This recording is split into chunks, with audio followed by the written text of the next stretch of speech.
LeBron James has been a phenom since he was 13 years old, but unlike other NBA first-round draft picks, he actually lived up to the hype.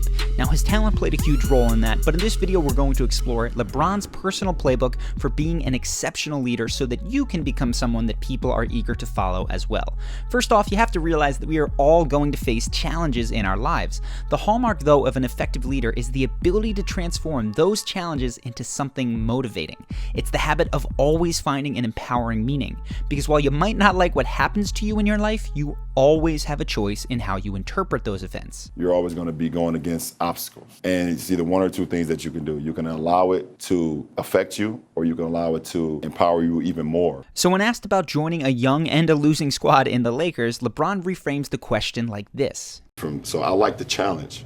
I like the challenge of being able to help a team get to some places that they haven't been in quite a while. When asked how he felt being down 3-1 against the Warriors in the 2016 finals, he responded like this. I don't know why the man above gives me the hardest role, but it's nothing the man above don't put you in situations that you can't handle.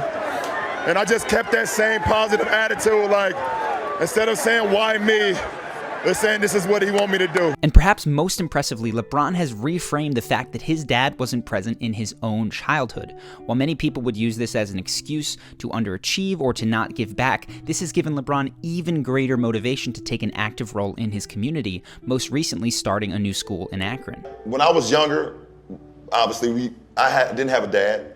So my whole thing was like, whenever I have a kid, not only is he going to be a junior, I'm going to do everything that this man didn't do. Right. To be clear, I'm not saying that any of those situations are good things. Most people would reasonably hope to avoid those difficulties. But an exceptional leader catches themselves when they're desperate and they feel that things are unfair, and instead they ask themselves, how could this be a good thing in disguise? Or what would I have to do to make this situation one that I look back on and was glad for? That's how they're able to reframe the negative into the motivating. Now this brings us to the second leadership mindset, which is to focus on your locus of control.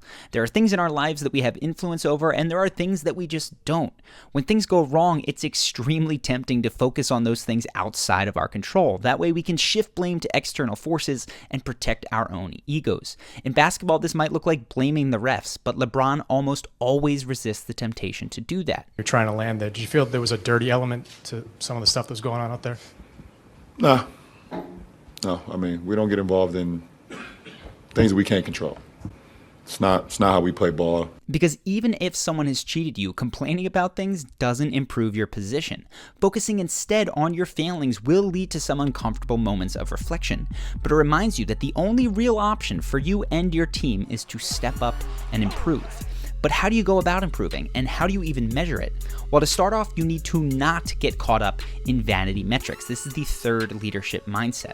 In basketball, vanity metrics are usually things that elevate the individual, but not necessarily the team. There are superstars out there today who pad their stats to set new triple-double records, to score a certain number of points in a game, or win MVP awards, yet their teams don't win. And you can even make an argument that their selfish playing hurts their teams.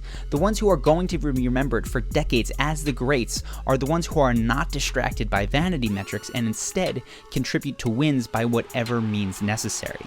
And great leaders, of course, focus on the things that we all love, like scoring, but the best focus on necessary but unsexy aspects of their craft that often go overlooked. For LeBron, that means elevating his own defensive game. Defense has always been something in my game. It's something that I pride more than the offensive end. I've been highly upset that I haven't never won a Defensive Player of the Year. It was a goal of mine, still a goal of mine, so we'll see what happens with that. It means making sure that his teammates shine. Out on the floor and putting my teammates in position to be successful. That's always been something I've taken pride in. And of course, it means hustling on plays when everyone else quits. And to be able to get some shot blocks and, me also just not giving up on plays when, sometimes guys have, those full court layups and have an opportunity to score. This, by the way, was the press conference right before this happened in Game 7 of the 2016 finals. And all this comes together to form a philosophy that is a process and systems-oriented one rather than a goals and results-oriented one. To be clear, the goal of winning a championship still exists, but it is achieved by returning to a system of continuous improvement every day. A system that values the elements of the game that often go unrecognized, like work ethic and hustle. While the goal might leave you confused as to how to proceed, it's a system that gives you the daily action steps that you need to be world class. As Coach Bill Walsh of the 49ers, and he took them from the worst team to the NFL to Super Bowl champs in 3 years, said, "I directed our focus less to the prize of victory than to the process of improving, obsessing, perhaps, about the quality of our execution and the content of our thinking. That's our actions and our attitude. I knew if I did that, winning would take care of itself." The last difference between a star and a leader is that leaders make it about other people. In LeBron's own words, I kind of live by the mantra, if I'm living my life for me individually, then I failed as a man. So for me to be able to shed that light, to shed that inspiration, to shed that story for people that look up to me for inspiration, I think that's what means more than anything. That has meant that LeBron has dedicated himself to making an impact off the court, most recently with the school he opened for at-risk kids in his hometown of Akron, Ohio. If this kind of huge endeavor is daunting to you, though, you can start small. For starters, just remember the name of the service people you interact with on a daily basis, the people who most others will treat as automatons. LeBron, JoeGabrielCavs.com. Where you at, Joe? Back here. Okay, I see you. That's what we all trying to figure out, right? I mean, you were around when it was just a 5-mile bike ride. Yeah. You know, when we was doing the bike-a-thon, and or practice enthusiastically celebrating the successes of the people around you.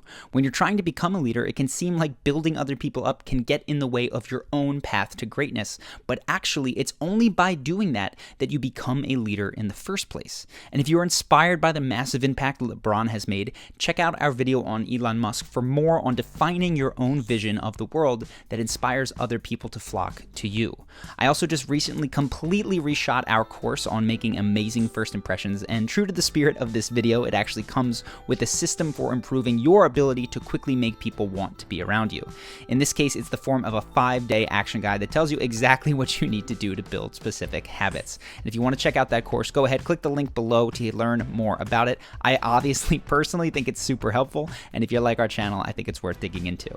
Also, I am still in the process of updating and editing the entire Charisma University course, but I'm hoping to unveil all of that in time for the new year. So if you're a CU member, keep your eyes peeled in the coming weeks for that update. Either way, I hope that you guys have enjoyed this video. Subscribe, hit that notification bell if you want to make sure you don't miss out on any other videos that I post every week, and I look forward to seeing you next time.